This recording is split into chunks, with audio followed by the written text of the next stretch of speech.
Zamora, cuando asumió el Ministerio de Salud, dijimos de que se enfoque en las políticas del sector para lograr la integración de todo el sistema para brindar un mejor servicio para todas las personas que brindan salud, como para las personas que reciben el servicio de salud, sabiendo que veníamos de un sistema precario de salud en nuestro país y estamos ante una situación crítica por esta pandemia y entonces teníamos que enfocarnos en las personas.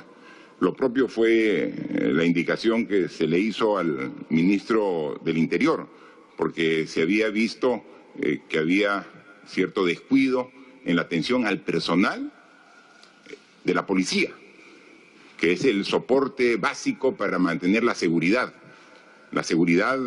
de todos los peruanos. Y entonces tenemos que dar tranquilidad y atención a quien nos da seguridad, ¿no?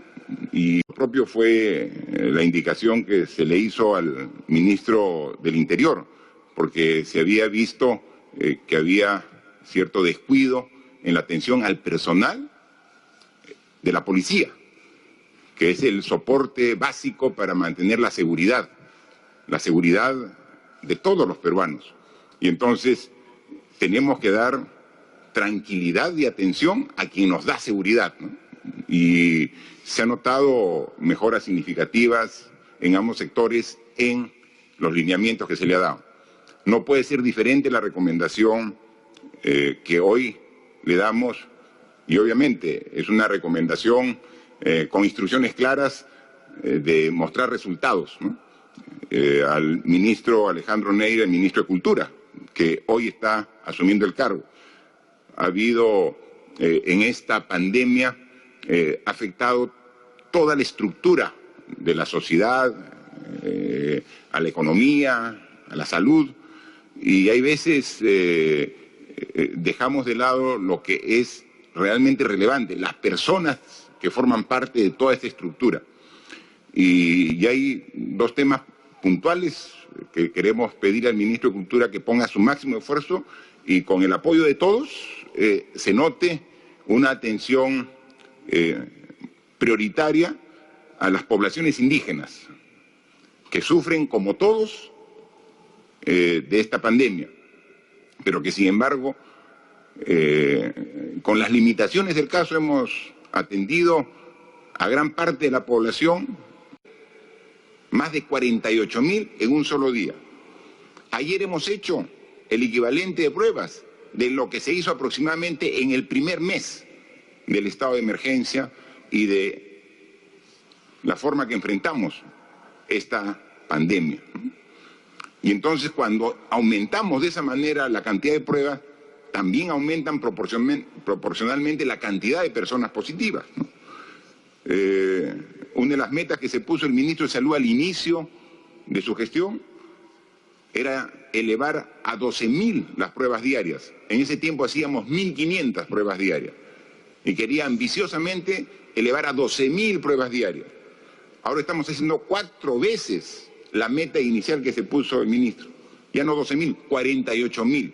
Y el promedio semanal de las últimas semanas son más de 30.000 pruebas diarias.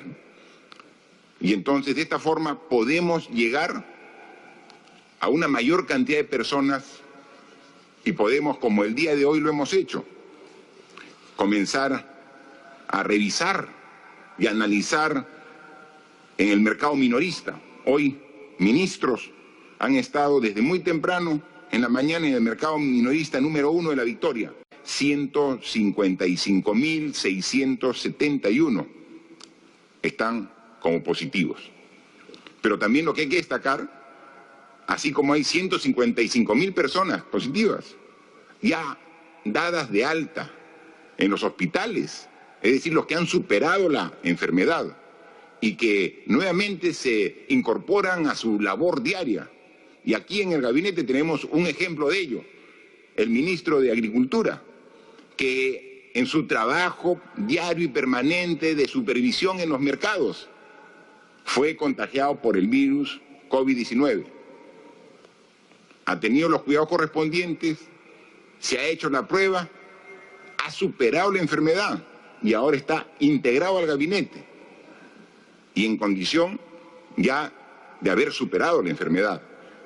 Como el ministro, hay más de 65.000 casos en el Perú que pueden decir, efectivamente, tuve la enfermedad, pero mi organismo generó los anticuerpos y pude vencer al COVID-19. Y cada vez van a ser más. 65.000 de 155.000 positivos. Tenemos más de 42% actualmente de personas que han superado la enfermedad, como estamos seguros que va a ser porcentajes mucho más altos día a día con todas las medidas que estamos tomando. Así que sabemos que el camino es largo, sabemos que tenemos que seguir enfrentando esta enfermedad. 7 horas de debate. El Congreso dio el voto de confianza al gabinete ministerial. Saludamos desde el gobierno la decisión del Congreso de la República.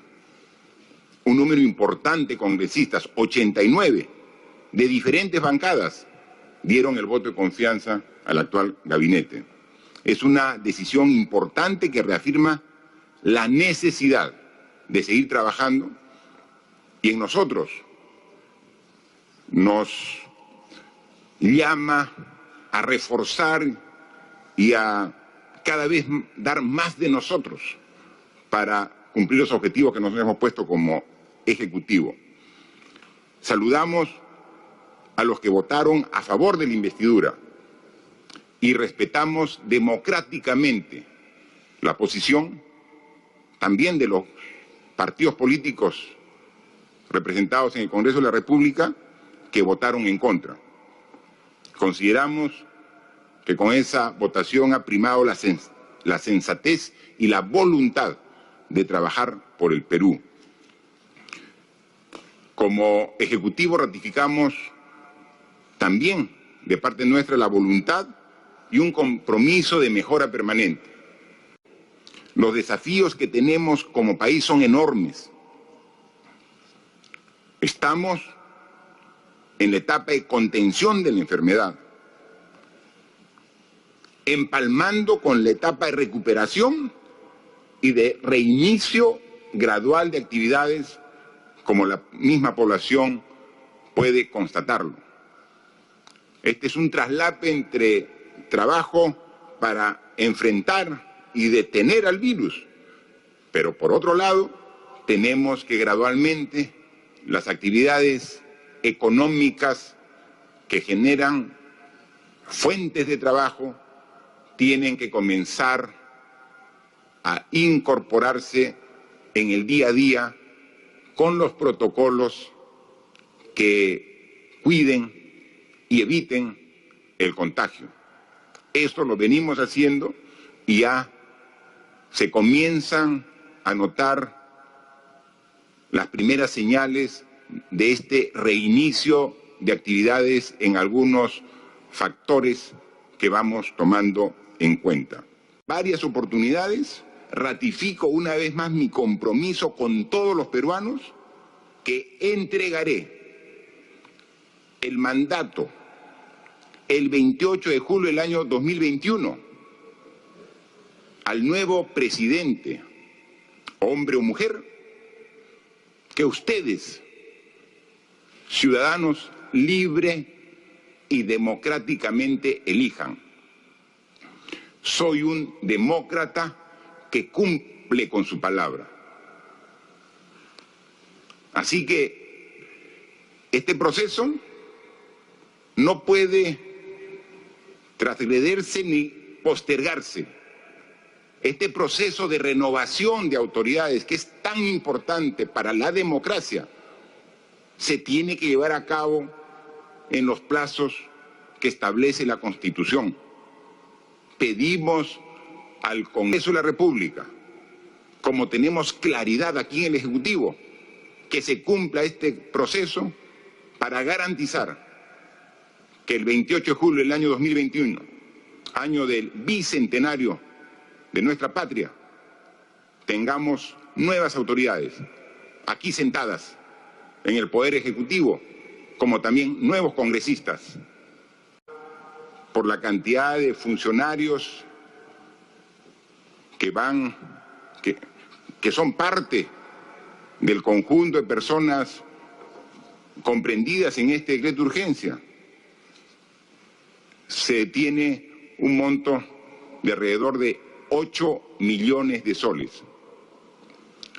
8 millones de soles que queremos que vaya dirigido a los deudos del personal de salud que ha fallecido cumpliendo su labor, que ha fallecido en este esfuerzo de atender a los pacientes afectados por el COVID-19, que han fallecido dando precisamente lo más preciado, la vida, por salvar vidas. Si vemos la cantidad de personas, servidores del sector salud, y no hacemos distingo, o sea, no es que es solamente a los profesionales, es profesionales, técnicos y auxiliares del sector salud, médicos, enfermeras, obstetrices, tecnólogos, o sea, es la gran familia del sector salud. Y no interesa si están trabajando en el MINSA, salud, en las Fuerzas Armadas o en las Fuerzas Policiales, que sean del sector salud atendiendo a los pacientes COVID. Y que por su entrega, incluso esta entrega que pone en riesgo su integridad, se contagiaron del virus de este gobierno. Su afiliación política es un tema personal de cada uno y no es un requisito para ser parte de este gobierno. Aquí nosotros lo que requerimos es gente con trayectoria, con experiencia, con capacidad, con ética. Quiero dejar absolutamente claro que para nosotros el haber participado en alguna campaña política no te da derecho a ningún cargo público. El cargo público tienes que ganártelo con tu capacidad, con tu experiencia, con tus virtudes. Y es por ello que ante investigaciones que ha empezado el Ministerio Público al respecto, le damos el pleno respaldo, que se investigue a profundidad, porque este no es el gobierno como otros del tarjetazo, que tenías que ser del partido para poder ingresar. Eso no ha ocurrido aquí, nunca ha ocurrido. Aquí se ven los méritos de la persona, y creo que un gabinete plural como el que tenemos es la mayor prueba de ello. Los cargos se obtienen por mérito propio. En los últimos 15 años, el sistema penitenciario ha sido declarado 4 veces en emergencia a partir del año 2005, justamente con la finalidad de poder lograr el deshacinamiento. Pero a pesar de que ha sido declarado 4 veces en emergencia para lograr ese objetivo, más bien el efecto ha sido al contrario, es decir, que se ha incrementado la población penitenciaria de manera sostenida en esos últimos 10 años o 15 años, alrededor de 51.000 internos. Hay que mencionar también que el Tribunal Constitucional en su parte resolutiva hace una afirmación muy importante con la cual coincidimos y hemos venido diciéndolo desde el inicio de la pandemia, que existen obligaciones expresas en relación a todos los poderes públicos, no solamente al Poder Ejecutivo. ¿Y por qué? Para que se pueda entender a la ciudadanía.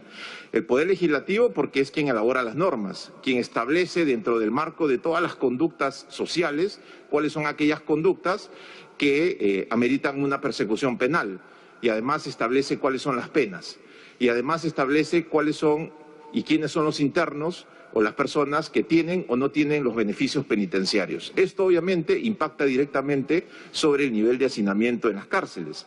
En segundo lugar, el Poder Judicial, quien interpreta y quien aplica las normas que da el Congreso de la República, y además quien decide con determinados criterios cuál es el nivel de utilización de las prisiones preventivas en nuestro país. Y entonces por eso es importante que exista una reflexión también al interior de ese poder del Estado. E incluso el propio Tribunal Constitucional, quien a través de los habeas corpus contra resoluciones judiciales se puede pronunciar en relación a los niveles de hacinamiento, como lo ha hecho en esta sentencia en el caso concreto. Y además el Poder Ejecutivo, porque quien administra y ejecuta la pena en el caso concreto. En relación general, y vamos a abrir la próxima semana en el Hospital de Ate servicio de ginecobstetricia, servicio de cirugía y servicio de pediatría y neonatología COVID dentro del Hospital de Ate, que ahora también es el hospital emblemático que está atendiendo a los pacientes de Lima Metropolitano.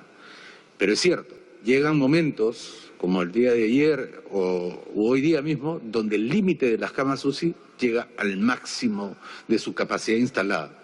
Para eso ya usted ha anunciado una segunda fase de incorporación de camas en todo el país que permitirían duplicar la capacidad hospitalaria y también la de las unidades de cuidados intensivos llegar hasta un número de 2.000 en unidades de cuidados intensivos. Eso, señor presidente.